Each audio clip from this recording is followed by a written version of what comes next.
मौनी अमावस्या। इस तिथि को मनी अमावस्या के नाम से भी जाना जाता है, अर्थात मन अमावस्या। चूंकि इस व्रत में व्रत करने वाले को पूरे दिन मन व्रत का पालन करना होता है, इसलिए यह योग पर आधारित व्रत कहलाता है।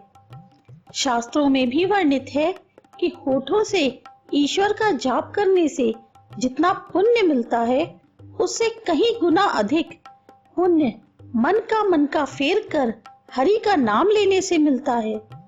इसी तिथि को संतों की भांति चुप रहें तो उत्तम है। अगर संभव नहीं हो तो अपने मुख से कोई भी कटु शब्द न निकालें। इस दिन सूर्य और चंद्रमा गोचरवश मकर राशि में आते हैं, इसलिए यह दिन एक संपूर्ण शक्ति से भरा हुआ और पावन अवसर बन जाता है। इस दिन मनु ऋषि का जन्म भी माना जाता है, इसलिए भी इस अमावस्या को मौनी अमावस्या कहा जाता है। मकर राशि, सूर्य तथा चंद्रमा का योग इसी दिन होता है, अतः इस अमावस्या का महत्व और बढ़ जाता है। इस दिन पवित्र नदियों व तीर्थ स्थलों में स्नान करने से पुण्य फलों की प्राप्ति होती है। यह तिथि अगर सोमवार के दिन हो तो इसका महत्व कई गुना बढ़ जाता है। अगर सोमवार हो और साथ ही महाकुंभ लगा हो, तब इसका महत्व अनंत गुना हो जाता है। शास्त्रों में कहा गया है, सतयुग में जो पुण्य तप से मिलता है, द्वापर में हरि भक्ति से, त्रेता में ज्ञान से, कलयुग में दान से, लेकिन माघ मास में संगम स्नान हर युग में अनंत पुण्यदायी होता है। इस तिथि को पवित्र नदियों में स्नान के पश्चात अपने सामर्थ्य के अनुसार अन्न, वस्त्र, धन, भूमि, गौ, स्वर्ण जो भी आपकी इच्छा हो दान देना चाहिए। इस दिन तिल दान भी उत्तम कहा गया है। व्रत महत्व। इस दिन व्यक्ति विशेष को मौन व्रत रखने का भी विधान रहा है। इस व्रत का अर्थ है कि व्यक्ति को अपनी इंद्रियों को अपने वश में रखना चाहिए। धीरे धीरे अपनी वाणी को संयत करके अपने वश में करना ही मौन व्रत है। कई लोग इस दिन से मौन व्रत रखने का प्रण करते हैं।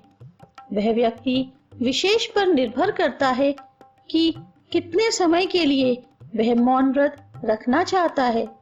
कई व्यक्ति एक दिन, कोई एक महीना और कोई व्यक्ति एक वर्ष तक मौन व्रत धारण करने का संकल्प कर सकता है। इस दिन मौन व्रत धारण करके ही स्नान करना चाहिए। वाणी को नियंत्रित करने के लिए यह शुभ दिन होता है। मौनी अमावस्या को स्नान आदि करने के बाद मौन व्रत रखकर एकांत स्थल पर जाप आदि करना चाहिए। इससे चित्त की शुद्धि होती है, आत्मा का परमात्मा से मिलन होता है। मौनी अमावस्या के दिन व्यक्ति स्नान तथा जप आदि के बाद हवन, दान आदि कर सकता है। ऐसा करने से पापों का नाश होता है।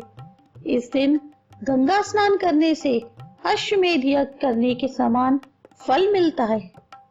माघ मास की अमावस्या तिथि और पूर्णिमा तिथि दोनों का ही महत्व इस मास में होता है। इस मास में यह दो तिथियां पर्व के समान मानी जाती हैं। समुद्र मंथन के समय देवताओं और असुरों के मध्य संघर्ष में जहां जहां अमृत गिरा था, उन स्थानों पर स्नान करना पुण्य कर्म माना जाता है। मौनी अमावस्या महात्म्य। मौनी अमावस्या के दिन व्यक्ति को अपनी सामर्थ्य के अनुसार दान, पुण्य तथा जप करने चाहिए। यदि किसी व्यक्ति की सामर्थ्य त्रिवेणी के संगम अथवा अन्य किसी तीर्थ स्थान पर जाने की नहीं है, तब उसे अपने घर में ही प्रातःकाल उठकर दैनिक कर्मों से निवृत्त होकर स्नान आदि करना चाहिए, अथवा घर के समीप किसी भी नदी या नहर में स्नान कर सकते हैं। पुराणों के अनुसार इस दिन सभी नदियों का जल गंगा जल के समान हो जाता है। स्नान करते हुए मौन धारण करें और जाप करने तक मौन व्रत का पालन करें। इस दिन व्यक्ति प्रण करे कि वह झूठ, छल कपट आदि की बातें नहीं करेंगे। इस दिन से व्यक्ति को सभी बेकार की बातों से दूर रहकर अपने मन को सबल बनाने की कोशिश करनी चाहिए। इससे मन शांत रहता है और शांत मन शरीर को सबल बनाता है। इसके बाद व्यक्ति को इस दिन ब्रह्मदेव तथा गायत्री का जाप अथवा पाठ करना चाहिए। मंत्रोच्चारण के साथ अथवा श्रद्धा भक्ति के साथ दान करना चाहिए। दान में गाय, स्वर्ण, छाता, वस्त्र, बिस्तर तथा अन्य उपयोगी वस्तुएं अपनी सामर्थ्य के अनुसार दान करनी चाहिए। व्रत कथा। मान्यताओं के अनुसार इस दिन पवित्र संगम में देवताओं का निवास होता है, इसलिए इस दिन गंगा स्नान का विशेष महत्व है। इस मास को भी कार्तिक के समान पुण्य मास कहा गया है। गंगा तट पर इस कारण भक्तजन एक मास तक कुटी बनाकर गंगा सेवन करते हैं। संगम में स्नान के संदर्भ में एक अन्य कथा का भी उल्लेख आता है। वह है सागर मंथन की कथा।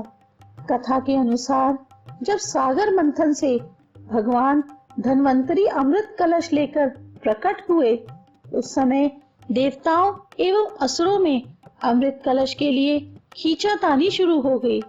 कलश की खींचातानी में अमृत की कुछ बूंदें छलक कर इलाहाबाद, हरिद्वार, नासिक और उज्जैन में जा गिरी। यही कारण है कि यहाँ की नदियों में स्नान करने पर अमृत स्नान का पुण्य प्राप्त होता है।